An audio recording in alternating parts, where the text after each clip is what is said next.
অনেক দিন আগের কথা। এক ছোট টুনটুনি পাখি বেগুন গাছের পাতায় সুন্দর সেলাই করে একটি বাসা তৈরি করেছিল।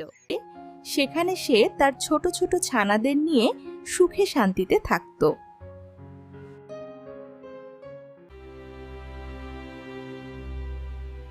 One day, a greedy cat came there to eat Tuntuni. আজ তোমায় আমি খাবই টুনটুনি। দাঁড়াও বিড়াল ভাই, এখন আমি খুব রোগা। আমার ছানারা একটু বড় হোক, ডানা গজাক, তারপর আমায় খেও। বিড়াল লোভে পড়ে দিনের পর দিন অপেক্ষা করতে লাগলো। দেখতে দেখতে টুনটুনির ছানাদের বড় ডানা গজাল। একদিন বিড়াল আসতেই টুনটুনি তার ছানাদের নিয়ে ফুরুত করে উড়ে পালালো।